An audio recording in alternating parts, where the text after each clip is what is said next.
Hey guys, Jengar here. Welcome to Combat Report. We are looking today at the Chinese premium Ki-84 and we had a match in this one. As you might know, this is originally a Japanese plane. It can climb very well. It's a fantastic energy fighter.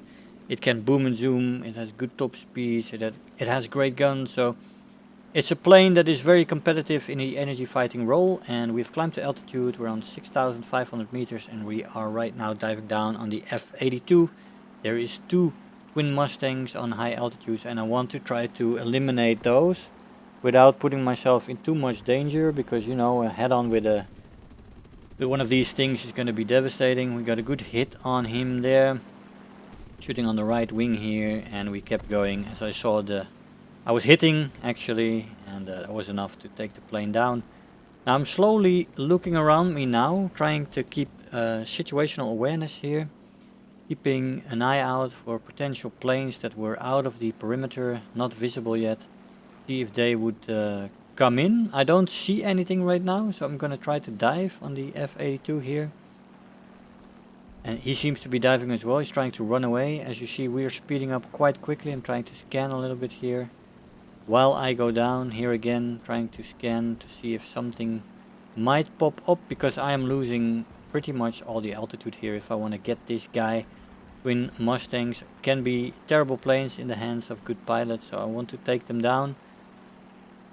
I didn't see anything though on my last scan, so got a hit.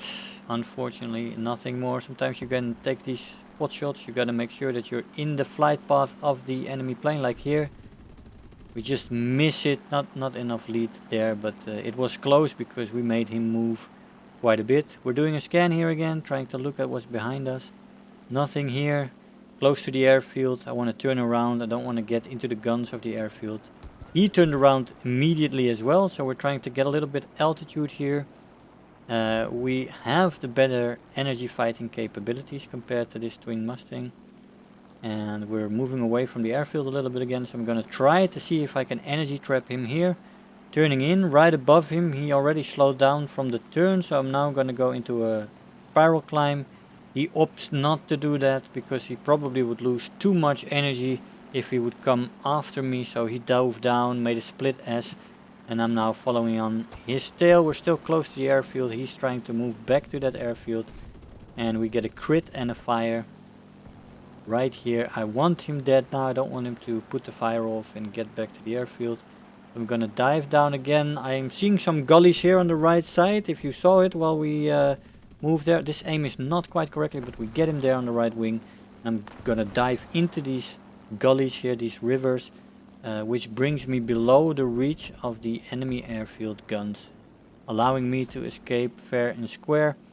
Now we got out, we climbed a little bit to 2,000 meters again. We saw there were a few people still engaging with our allies here. So you want to have again the altitude advantage. That's always good to have, and I'm gonna try to, well, too late. You always want to save allies if you can. There was a Spitfire on the right. I decided to go for the P-38 first because he was on my ally, but I was too late anyway, so it doesn't matter. But we're out here now. We don't have any cannon rounds left, so we're stuck with the machine gun rounds. Let's see if they are enough. Machine guns on the Japanese were not good. Chinese this time, but I mean, they're Japanese guns.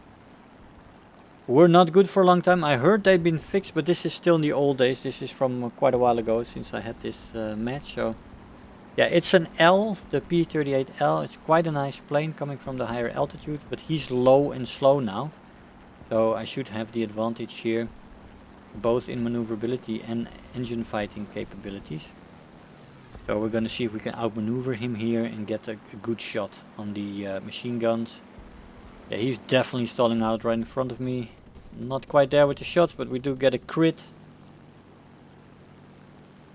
Looping over, getting on his tail. He's now damaged, so just a matter of getting the guns to hit right.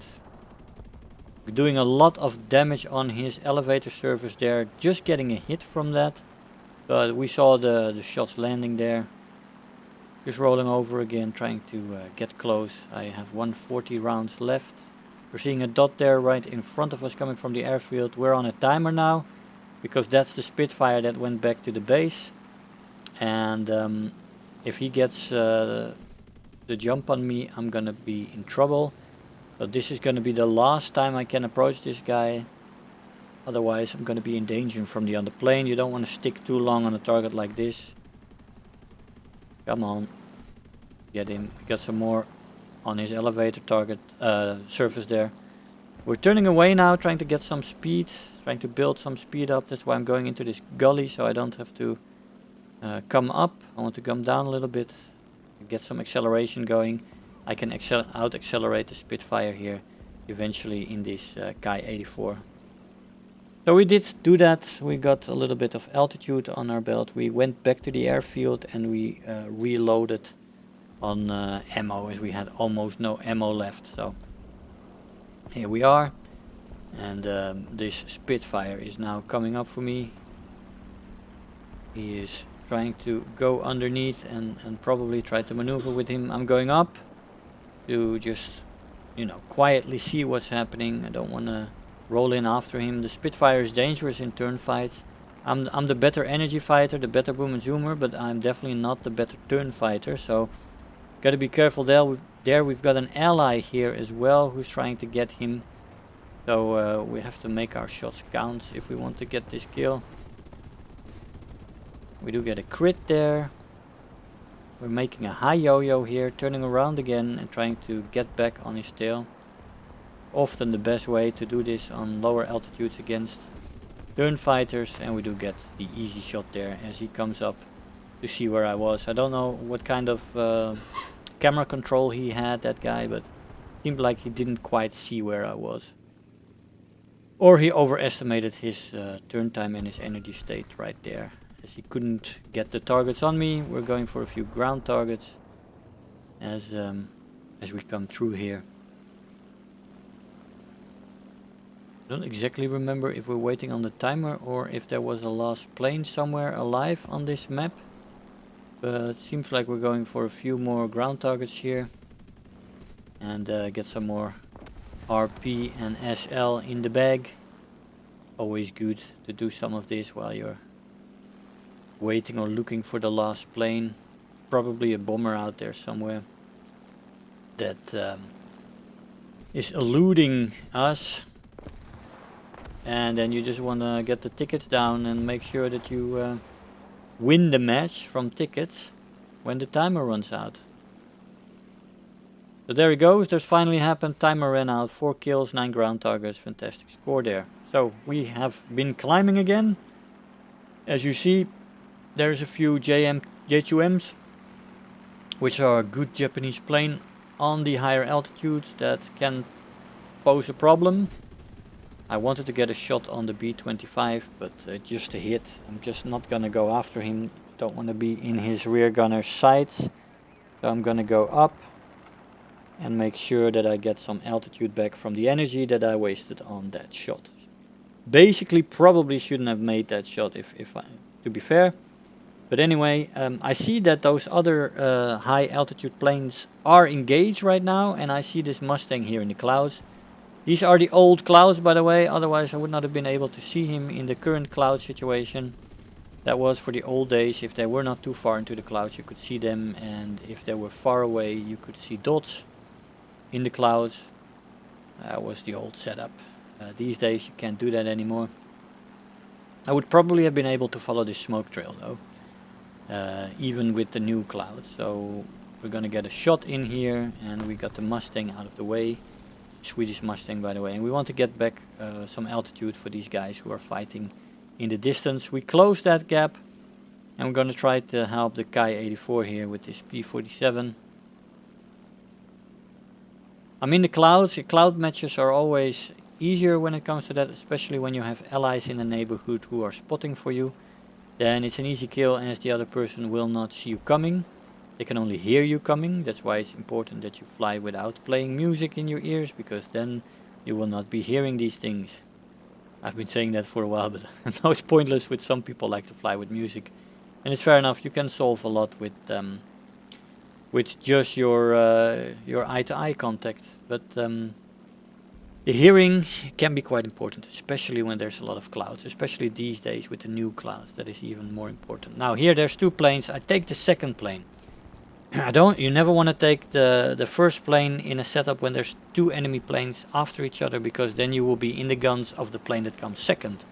So never dive on that first plane, always wait, let the first plane pass and dive on the second plane. You kill that first and then you go after the other one.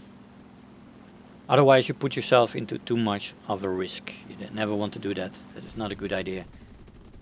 This guy gets caught on fire and I only later realized that it's the P-38L. He was shooting with stealth and we were in the enemy territory, so it couldn't have been an AA gun, so that was funny. But I didn't try to steal the kill. Got a G-55 coming. We are trying to play the energy game here, trying to pull him up, trying to make him stall out. He doesn't fall for it. He just climbs a little bit. He then puts the nose down and tries to get some speed here. And now he's trying to turn away and trying to outmaneuver me. We do get him though on that left wing. And as you saw, the hits falling again. That's the advantage of tracers.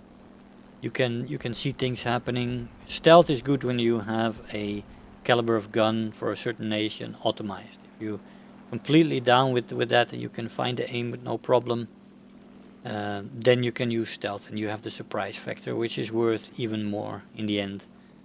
But often I fly too many planes to do that. On the side note, there is also a fact that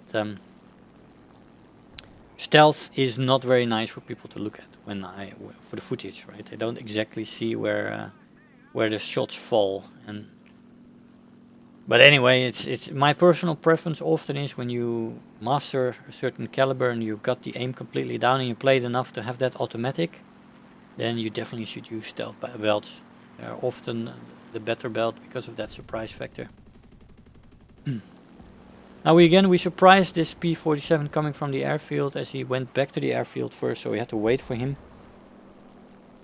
We again make use of high yo-yos to make approaches and stuff like that. He gets killed though. He didn't quite die immediately, but he couldn't keep his plane up. So we're back to shooting at ground targets here to fill the time and get a little bit of extra SL in the bag. If you're capable of doing that, it's always wise to do that for your progress. Makes it a little faster. And yeah, so that's the Ki-84 and what I did in this match. Hopefully it will help you out to see what I do and to understand what to do in a plane like this. Guys, I hope you enjoyed the video. I want to thank you all for watching and I'll see you guys next time. Bye bye. If you're new here, make sure to hit the subscribe button, become part of this community. If you are already a subscriber, don't forget to like the video, do leave me a comment, and if you really feel like helping out today, make sure to share the video with your friends and let them know about the channel.